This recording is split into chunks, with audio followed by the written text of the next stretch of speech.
PMAX can be your best friend when it comes to Google Ads and scale your e-commerce business to multiple six figures per month in revenue relatively quickly, just as we do with a whole bunch of our clients. However, if you don't pay attention, it is very easy to not get the maximum performance out of it, or worst case, bleed a lot of money in the depths of your PMAX campaign. So in today's video, I want to share 5 pitfalls that I see over and over again when auditing accounts or before starting with new clients. And without any further ado, let's get started so that you can save some money and get better performance out of your Performance Max campaigns. Number 1 is endless duplication. When I look at new accounts, very often I see that the ones previously managing it were duplicating a lot of stuff. So they have like 6 Performance Max campaigns just advertising very similar or even the same products. They have one PMAX campaign with 10 asset groups, which is basically just duplicated with like tiny little changes.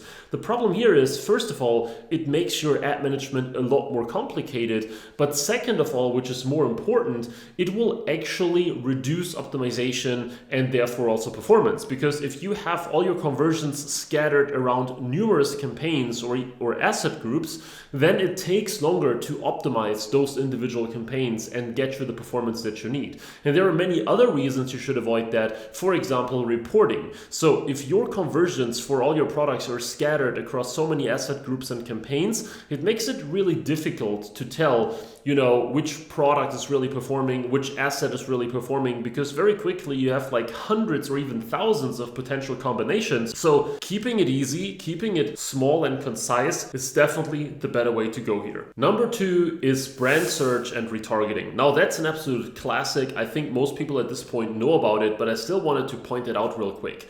Many Performance Max campaigns, as long as you don't actively avoid it, will just go after your brand searches. And that is because Google tries to give you performance, and the lowest hanging fruit to do just that is to basically go for your brand name. And because brand campaigns are pretty much always ultra profitable with ROAS numbers of like 10, 20, 50, 100x or more, this will very quickly inflate the performance of your PMAX campaign and then of your entire account. I cannot count the cases where I audited an account and the people, the owner thought that the PMAX campaign is doing great with a 5x ROAS, and I came to the conclusion that without brand it would be like a 1.5 ROAS, right? So this is absolutely important.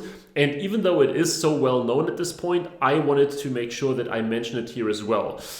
Same goes for retargeting. It is not as severe as brand because of course there is value in retargeting, but if you don't pay attention and if you don't actually make sure that your PMAX is super cold traffic focused, PMAX will go for all these low-hanging fruits. It will go for brand search. It will retarget website visitors over and over and over again. And that is exactly the reason why when you try to scale your Performance Max campaigns beyond $300 a day or 500 or 1,000, things break apart and fall apart very quickly because Google was used to getting you all these super easy low-hanging fruits, and the moment you try to take it to the next level, this doesn't work anymore because Google runs out of ultra warm traffic, and then your PMAX performance plummets and your ROAS goes sort of basically towards 1 or 2 or whatever it might be. Number 3 is using assets for products or brands where this is a very, very bad fit. You see, PMAX has been designed to use assets, products, everything, and then be able to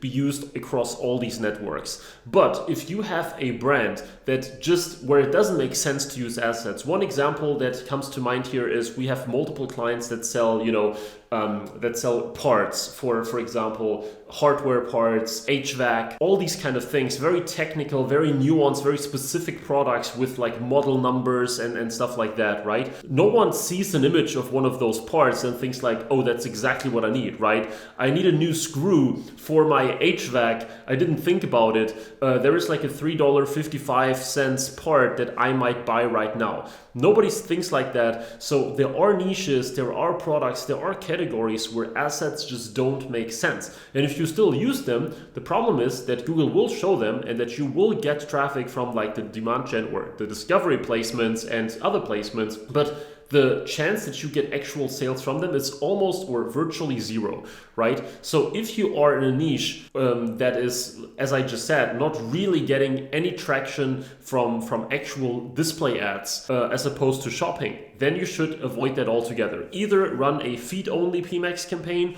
or run a shopping campaign in the first place, but don't think that you need to use assets just for the sake of it. You know, I see this all over the place, that people with one of those brands that I mentioned, they just launch a PMAX campaign, they use like one demo placeholder image as their image asset, and this is now the one that Google will show in all kinds of places, but the chance of actually converting someone based on that image is very, very, very low. So use assets if it's a great fit, use assets if you have great photography and videos and everything, but if you don't, then simply ignore them and either go back to shopping or feed only. Number 4 is final URL expansion and automated assets. This is something that can make sense in some cases, and we have some campaigns where this is turned on, but normally you want to advertise exactly what you tell Google to advertise in your PMAX campaign, right? So let's say you have a PMAX campaign, you are a jewelry brand, and you only want to advertise like necklaces in that specific PMAX campaign, right? You choose all your necklace products, like 50 of them, let's say, and if you have URL expansion turned on, basically Google can advertise virtually everything that's inside your store. It will still be very focused on those products that you specified. It will still be very focused on the final URL that you specified. But if you have all of that turned on, chances are it will advertise some pages that you don't want to. Whether it's products that are not a good fit, whether it's like FAQ pages, policy pages, blog posts, which is kind of common, right?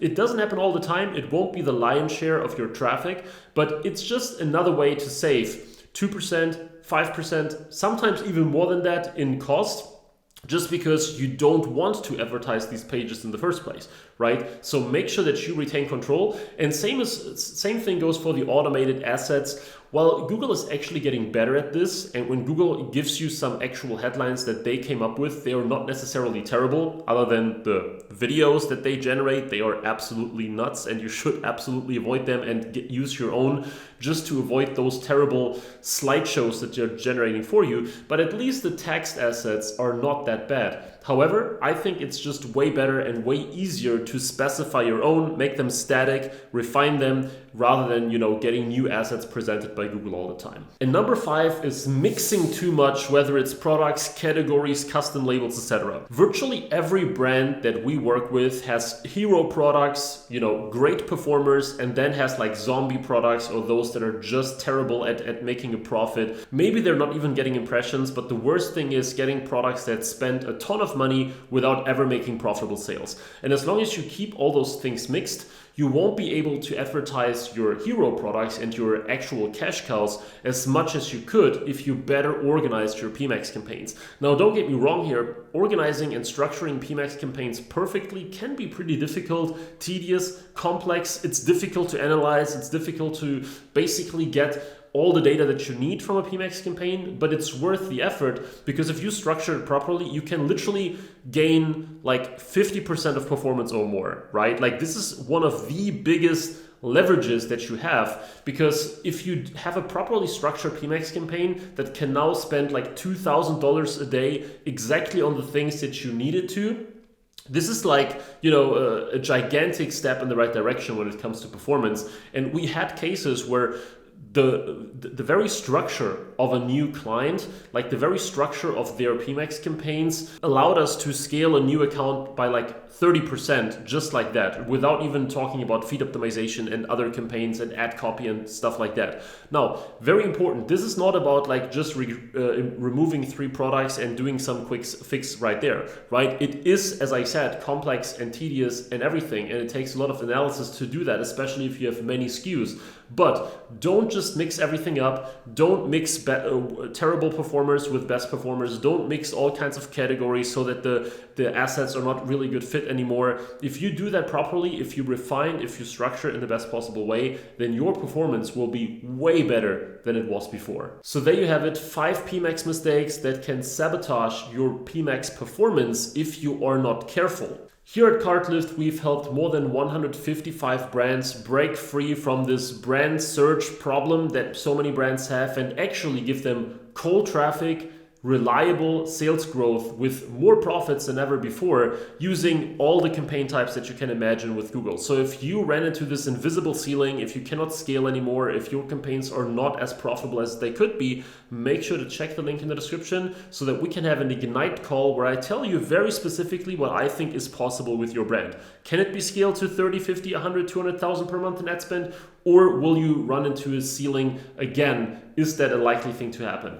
100% honest and 100% transparently. So with that being said, I really hope that you enjoyed this video. Please leave a like if you did. Please subscribe for more Google Ads and e-commerce content. And I look forward to see you in the next video again. Thank you very much and bye-bye.